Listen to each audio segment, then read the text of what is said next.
अस्सलाम वालेकुम नाजरीन, आप देख रहे हैं INN चैनल। मैं हूं शेख अहमद अली। इस न्यूज़ बुलेटिन में आइए नज़र डालते हैं दिन भर की बड़ी खबरों पर। सुप्रीम कोर्ट ने चारशंबे को एक अहम फैसला सुनाते हुए वाजे किया है कि CRPC की दफ़ा 125 के तहत मुस्लिम खातून अपने शोहर से कफालत का मुतालबा कर सकती है। एक मुसलमान शख्स ने अपनी बीवी को कफालत अदा करने के तेलंगाना हाईकोर्ट के हुक्म को सुप्रीम कोर्ट में चैलेंज किया था। चारशंबे को इस दरखास्त पर समाअत करते हुए अदालत ने ये अहम फैसला सुनाया। मोहम्मद अब्दुल समद नामी शख्स ने दरखास्त दायर की थी। जस्टिस BV नागरत्ना और जस्टिस अगस्टीन जॉर्ज मसी की बेंच ने CRPC की दफ़ा 125 के तहत तलाक याफ्ता बीवी को मेंटेनेंस अदा करने की हिदायत के खिलाफ मोहम्मद अब्दुल समद की दायर दरखास्त को मुस्तरद कर दिया। अदालत ने कहा कि मुस्लिम खवातीन तलाक पर हुकूक का तहफ़्फ़ुज़ कानून 1986 सेकुलर कानून को ज़ेर नहीं कर सकता। जस्टिस नागरत्ना और जस्टिस मसी ने अलग अलग लेकिन मुत्तफ़िक़ा फ़ैसला दिया। हाईकोर्ट ने मोहम्मद समद को 10,000 रुपये का भत्ता अदा करने का हुक्म दिया था।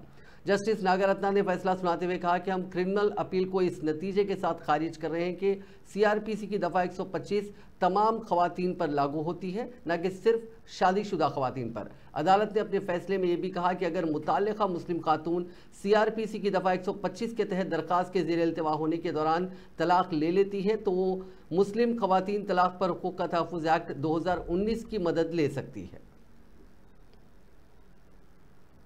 उत्तर प्रदेश के उन्नाव में चारशंबे को सुबह 5:15 बजे डबल डेकर बस और टैंकर की टक्कर हो गई। हादसे में बस में सवार 18 मुसाफिरीन की मौत हो गई, 19 जख्मी हैं। मरने वालों में 14 मर्द, 2 खवातीन और 2 बच्चे हैं। बस बिहार के सिवान से दिल्ली जा रही थी। हादसा लखनऊ आगरा एक्सप्रेस वे पर बंगार माऊ कोतवाली के पास पेश आया। टक्कर इतनी शदीद थी कि बस की ड्राइवर साइड की बॉडी पूरी तरह अलग हो गई। मुसाफिर बाहर गिर गए, वहीं उनकी मौत हो गई।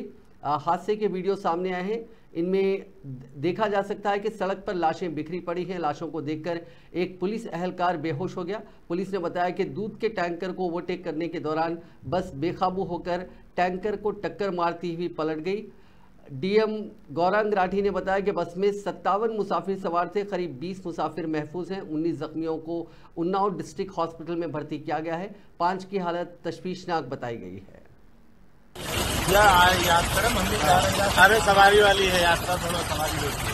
सवारी नहीं खाने वाला है ना, बिहार चल जाते हैं। खाने पीने वाला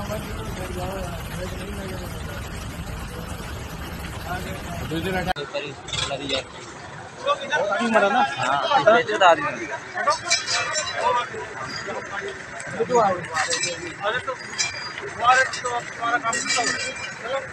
तुम्हारा काम पीछे आ भाई, क्यों खड़े आया बोले आजा बसा।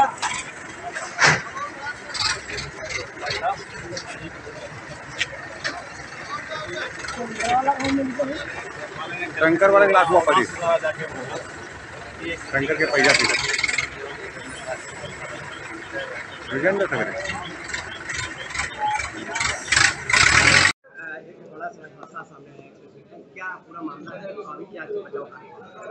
देखिए, जो लखनऊ आगरा एक्सप्रेस वे है उस पर एक दूध से भरे कंटेनर में और एक पैसेंजर बस में कॉलिजन हो गया, जिसमें 18 लोगों की मृत्यु हो गई है एवं 19 लोग घायल हो गए। घायलों का उपचार जिला अस्पताल में चल रहा है।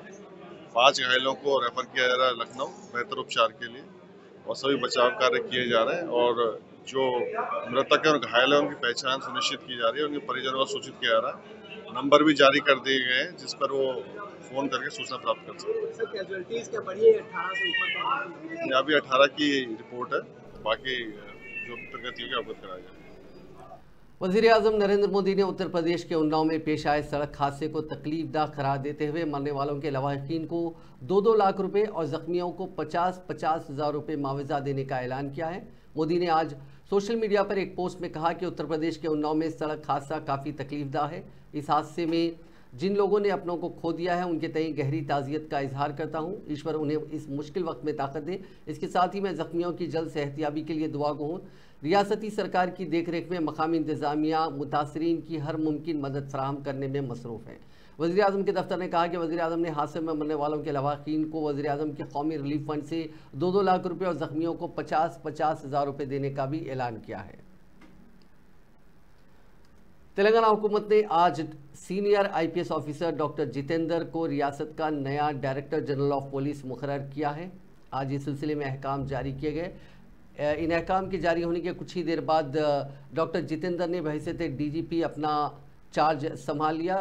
ये 1992 बैच के आईपीएस ऑफिसर हैं। इन्होंने रवि गुप्ता से अपना चार्ज संभाला, जिन्हें फिलहाल स्पेशल प्रिंसिपल सेक्रेटरी होम के ओहदे पर ट्रांसफ़र किया गया है। डॉक्टर जितेंद्र ने अपने करियर में बहुत से ओहदों पर सर्व किया है, जिनमें निर्मल के एएसपी, ये मुत्तहदा आंध्र प्रदेश के दौर की बात है। उसके बाद उन्होंने बेलमपल्ली के एसपी के एडिशनल एसपी के तौर पर, महबूबनगर एसपी और गुंटूर ज़िले के एसपी के तौर पर भी खिदमत अंजाम दी हैं। ये सब नक्सल से मुतासरा इलाके थे। उन्होंने सीबीआई के साथ भी एक पीरियड के लिए काम किया है। ग्रे हाउंड्स में उन्होंने 2004 से 2006 के बीच खिदमत अंजाम दी हैं। बादशाह उन्होंने विशाखापट्टनम रेंज डीआईजी के तौर पर अपनी खिदमत अंजाम दी हैं। ये अपनी खिदमत में शफाफियत के लिए काफ़ी मशहूर हैं।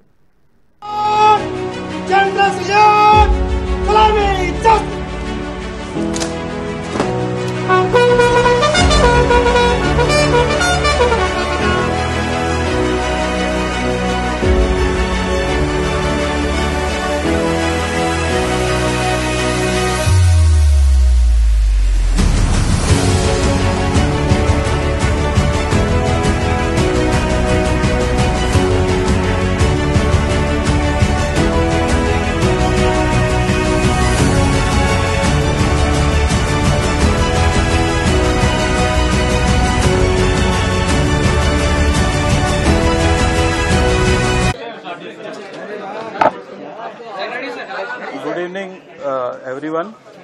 Today, government had issued orders for appointment of myself as DG of Telangana, HOPF in charge. So just now I have taken charge. I will try to do my level best, and I understand the priorities of the government, that we should maintain law and order, prevent crime, especially sensational crime. And narcotics has been another priority area for the government. Already Director Narcotics has been appointed. So we'll see that we give lot of emphasis on narcotics also. Plus modern day crime of cyber crime, that also we have a specialization. We have senior officers who are looking after cyber crime. We'll see that we prevent cyber crime and also detect. So I will try to do my level best, and we'll see that Telangana is always peaceful and remains peaceful. I also thank government. रियासती हुकूमत ने 15 IPS ओहदेदारों के तबादले किए हैं। इस सिलसिले में चीफ सेक्रेटरी शांति कुमारी ने अहकाम जारी किए। सीनियर आईपीएस ओहदेदार महेश भगवत को लॉ एंड ऑर्डर का एडिशनल डीजीपी मुकर्रर किया गया। जी चंद्रमोहन को हैदराबाद ईस्ट जोन का डीसीपी और जी बालास्वामी को वेस्ट जोन डीसीपी मुकर्रर किया गया।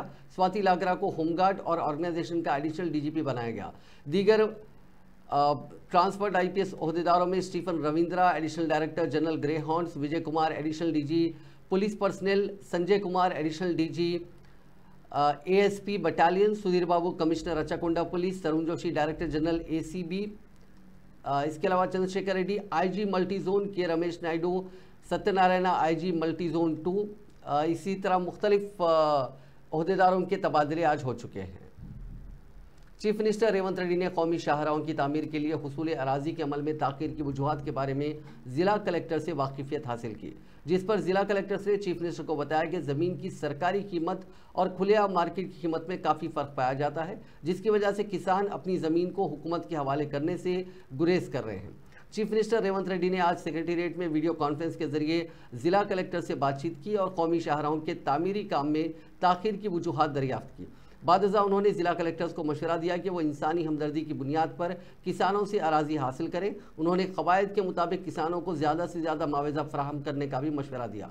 चीफ मिनिस्टर ने ज़िला कलेक्टर्स को हिदायत दी कि वो शाहराहों की तामीर में अपनी ज़मीनों से महरूम होने वाले किसानों को तलब करते हुए उनसे बातचीत करें। चीफ मिनिस्टर ने मरकज़ और रियासती हुकूमत के अलावा national highway authority of India के साथ सैरुकी माहिदा करने का भी मशवरा दिया।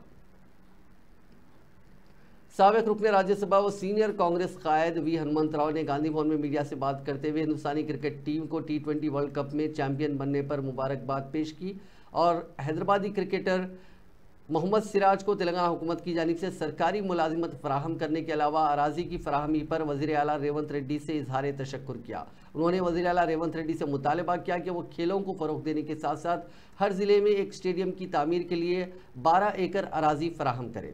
हनुमंतराव ने इस उम्मीद का इजहार किया कि कांग्रेस उनकी देराना खिदमात को देखते हुए तेलंगाना से मखलूआ होने वाली राज्यसभा की सीट पर उन्हें फायज करेगी, क्योंकि ये गुज़िश्ता 8 साल से पार्टी में किसी भी ओहदे पर फायज नहीं है।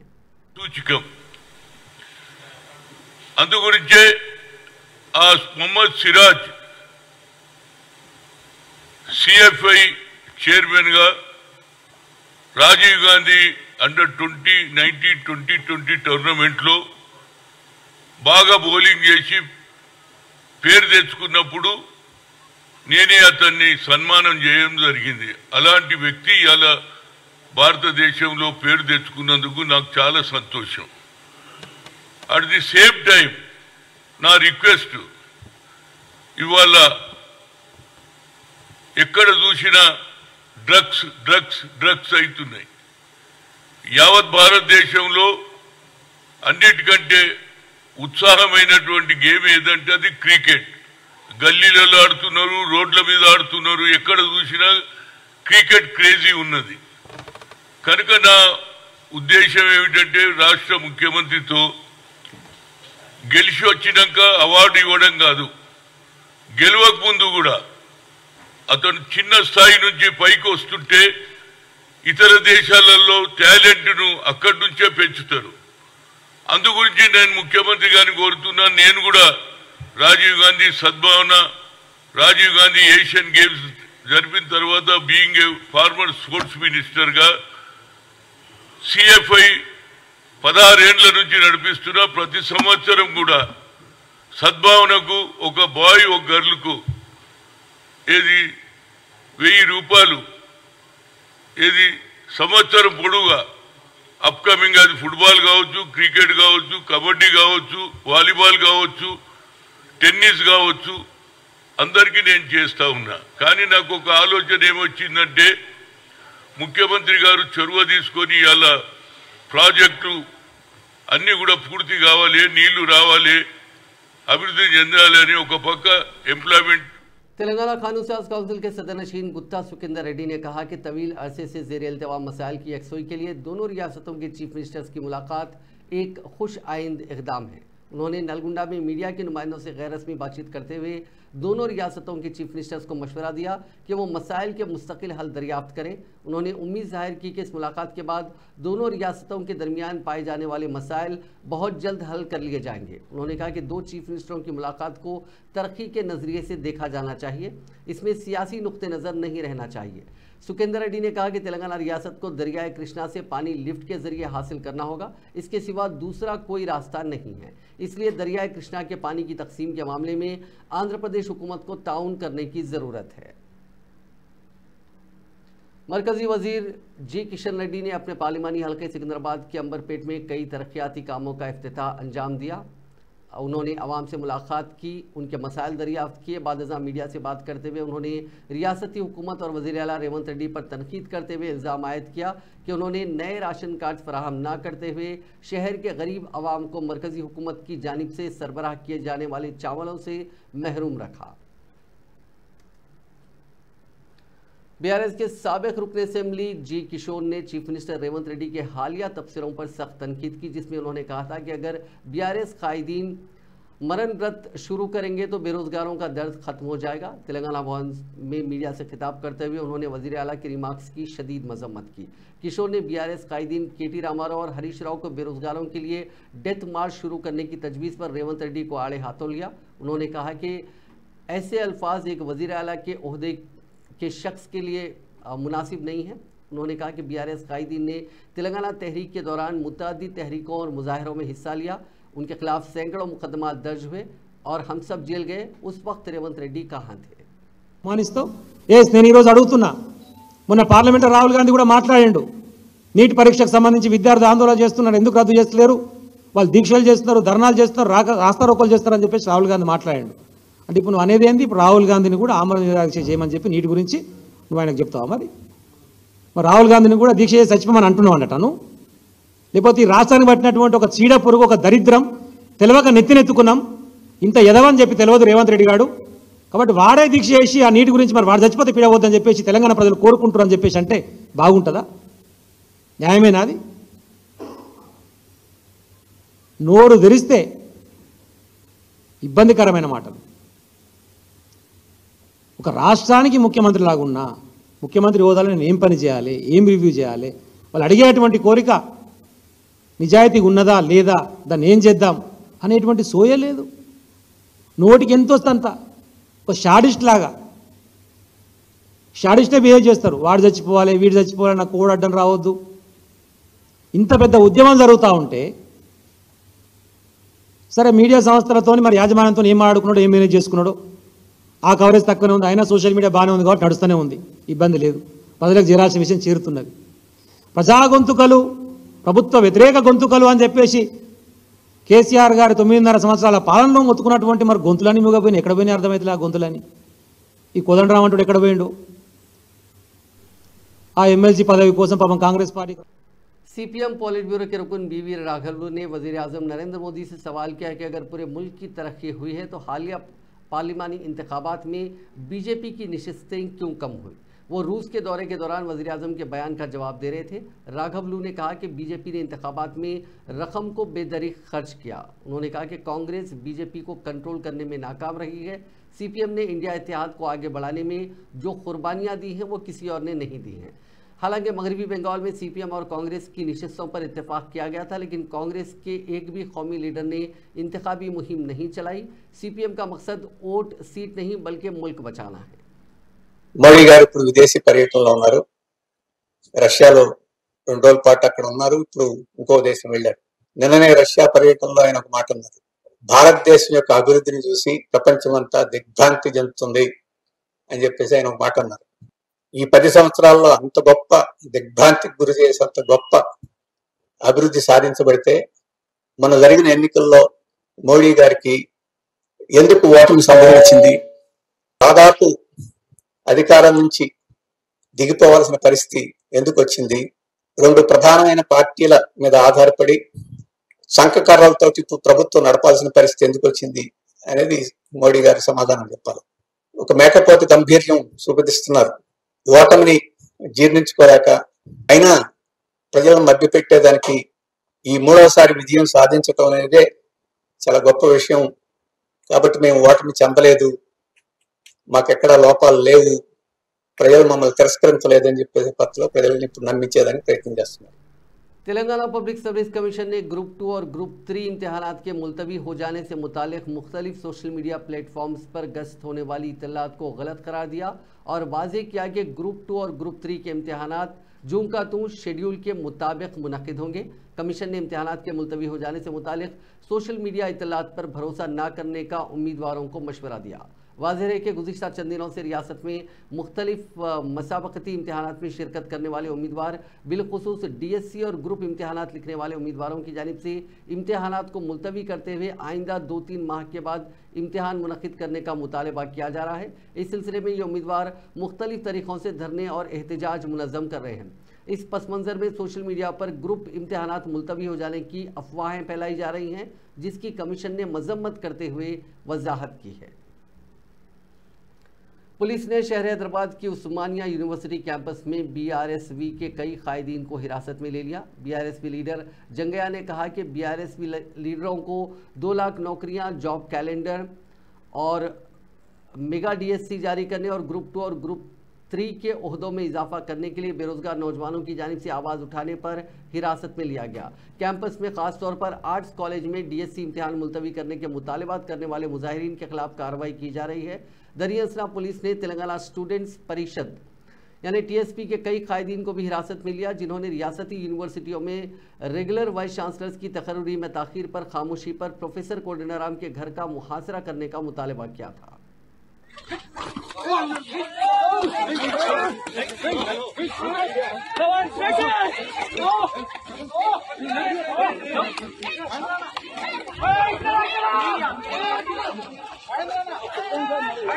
రేవంత్ రెడ్డి డిఎస్సీని వెంటనే తప్పకుండా 20,000 పోస్టులు ఇంకా అలాగే చూపలేదు.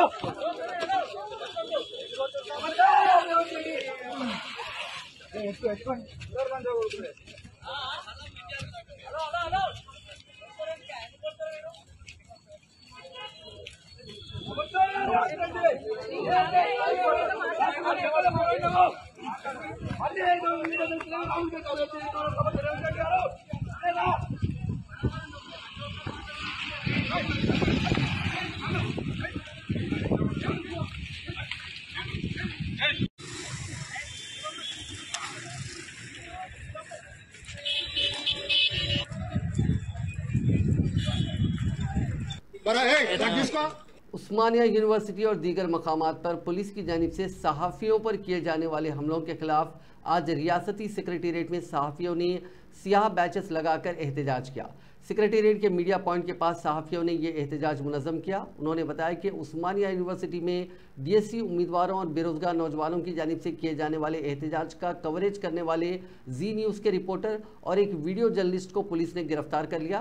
इससे कबल पुलिस ने उन पर लाठियां भी बरसाई। इसके अलावा मंगल को बलकमपेट मंदिर के पास एनटीवी के खातून सहाफ़ी के साथ भी पुलिस ने गलत बर्ताव किया था। इस सिलसिले में सोशल मीडिया पर वीडियोस वायरल भी हुए हैं। एहतजाजी सहाफ़ियों ने हुकूमत से मुतालबा किया कि वो सहाफ़ियों पर हमला करने वाले पुलिस ओहदेदारों के खिलाफ कार्रवाई करें, बसूरत दीगर एहतजाज में शिद्दत पैदा की जाएगी। बीआरएस के कारगुजार सदर केटी रामाराव ने कहा कि इंतखाबात से कबल कांग्रेस ने रियासत में तब्दीली का नारा लगाया था। आज ये तब्दीली हॉस्टल्स में देखी जा रही है, जहां तुलबा को दी जाने वाली ग़िज़ा में चावल में कीड़े और चटनी में चूहे और छिपकलियां देखी जा रही हैं।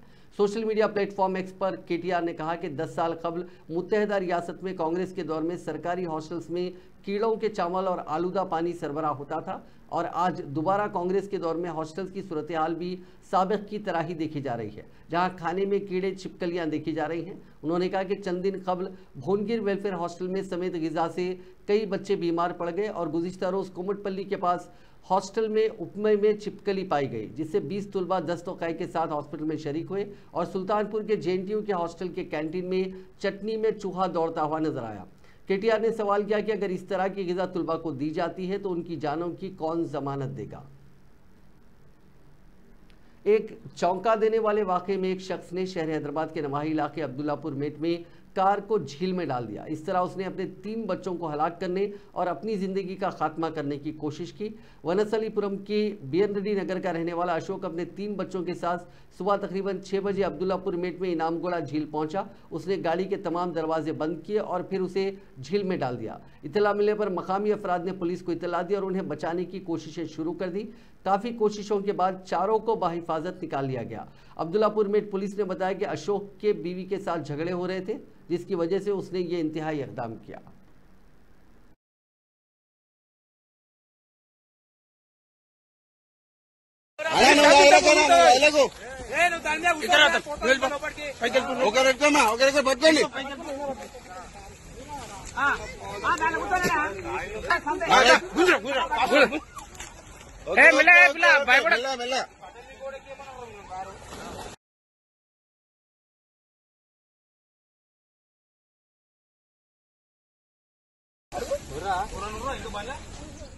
आरटीसी बस की टक्कर से एक लड़की हलाक हो गई। यह हादसा शहर हैदराबाद के नामपल्ली इलाके के आसिफ नगर कब्रिस्तान के करीब उस वक्त पेश आया जब आरटीसी बस ने उसको रौंद डाला। महलूक लड़की की शिनाख्त 21 साला श्रावंती के तौर पर की गई, जो कवाड़ीगुड़ा की साकिन है। ये लड़की तिरुमला तिरुपति से वापस हो रही थी। इस बात की इतला मिलते ही मकामी रुकन असम्बली मोहम्मद माजिद हुसैन वहाँ पहुँचे। उन्होंने इस हादसे की तफसीलात हासिल की।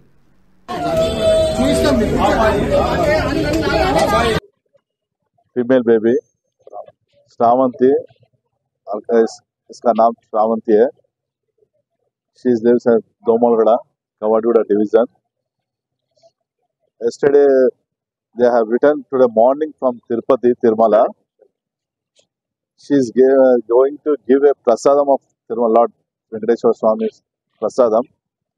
Here Chaurasta, the accident has become. Her father, D. Srinivas Mudaraj, they have called me, Venkatesh and me. Immediately we have come to us. The news is the baby is no more.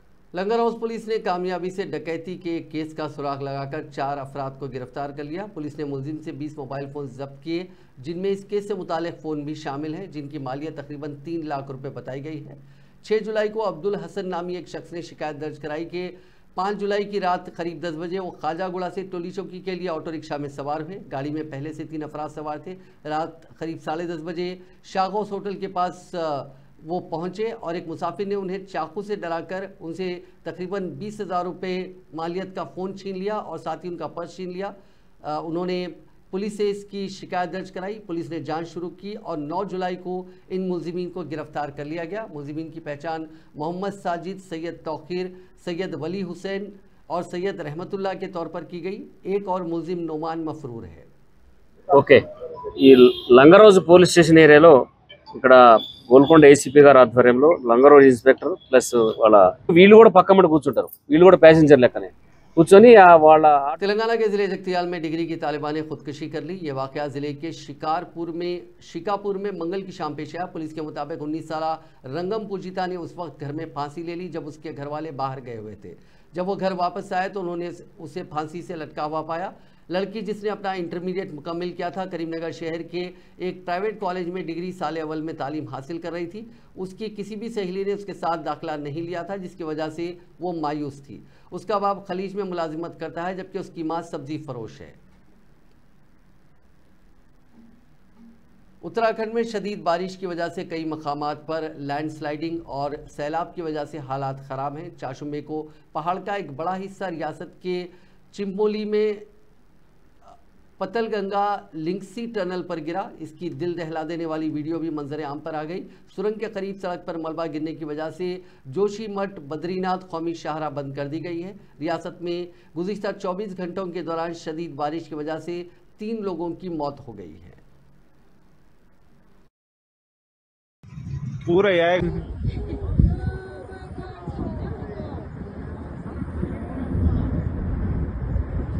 देखिए कितना भयानक मंजर ये देखिए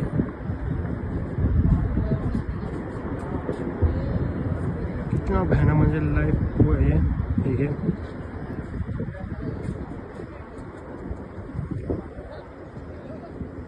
बहुत भयानक मंजर, अब क्या हो जाए कुछ पता नहीं है।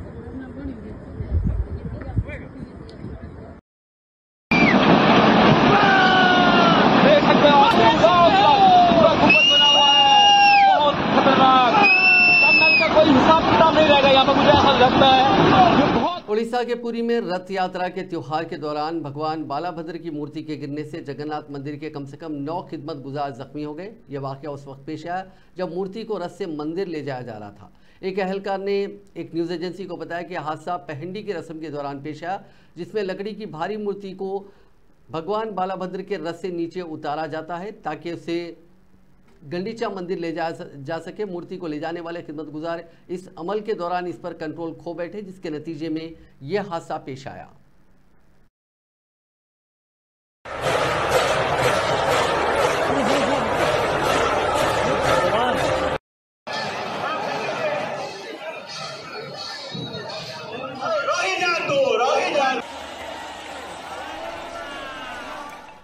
आखिर में एक दिलचस्प वाकया।